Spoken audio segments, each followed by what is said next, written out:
This past October, I was talking to a girl I met at a party a month prior. For the purpose of the story, she'll be named Nikki. We had been talking and hanging out like once a week for a few weeks. She wanted to do a bunch of October activities, so I came up with the idea that we go apple picking. She loved it, so we hopped in a car to take a trip over to the nearest apple picking orchard, which was about a half an hour away, out of the suburbs, the more rural part of the area. We live in Jersey, and there's an abundance of places to go, but I let her pick where. She said we were still about 20 minutes away, and we were driving down a scenic road with little to no traffic. We actually passed what appeared to be another apple orchard, so we turned down this dirt road into a small wooden farmhouse. But there were no cars and no people, not even a little stand where we could go to pay to enter. It seemed it wasn't open for business, or maybe just wasn't open to the public at all. The house was very poorly kept. It almost looked as though nobody lived there. As we walked around the property, Nikki said she felt uncomfortable, so we got back in the car and continued the route to the originally planned destination. However, when we got there, this one was also void of people, though this one at least had a closed sign on the stand. I told her, what if we went back to the first orchard that looked almost abandoned, and we just go picking there? We'd have the whole place to ourselves. At first, she was hesitant, but I convinced her. So I drove us back and found a low-key place to park on the grass by the woods. We walked through, crushing leaves on the dirt path. We were trying to be discreet, but that was out of the window. There was a little wooden fence we had to hop, but it was easy. Once inside, we were hidden by the symmetrical rows of thick apple trees, but our feet were also covered in tall grass up to our shins. We started walking down the row of trees, filling the plastic bags we brought from my car with the best apples we could find. Though admittedly there weren't many, there was a certain thrill in doing this, knowing we weren't supposed to. We had some fun with it. I was launching apples up in the air, and then I would start pretending like I was going to throw apples at Nikki, and she started screaming, running off, and telling me to stop. She cut through a couple trees to another row, and when we got to the other side, I didn't see her. "Where are you?" I said. She called back, "I'm picking my own apples." And she actually sounded like she was a few rows over.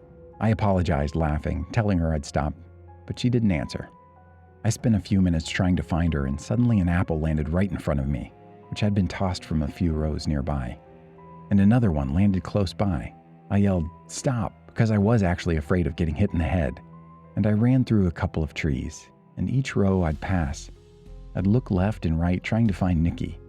I went down this row and I went through the first couple of trees I could fit through to get to the next side, because there was some guy and a young guy, like 18 or 19 years old, with long black hair to his shoulder, standing in the center of the row, maybe 5 trees away from me. It looked like he had a slight smirk on his face. He didn't move, so I did. I squeezed through the next row, and then the next. Then Nikki called my phone. I picked up in a hurry and whispered, "Where are you?" She sounded like she was in a panic. She said into the phone there was a creepy guy that was following her around. She tried talking to him, but he wouldn't say anything, and he looked like he wanted to hurt her, and her description of him matched exactly the guy that I saw. I told her to meet me back at the car, and I ran all the way back. Nikki was already waiting at the car. We stopped to discuss what had just happened, but Nikki yelled, "There he is," and pointed in front of us. I looked, and I could see him there.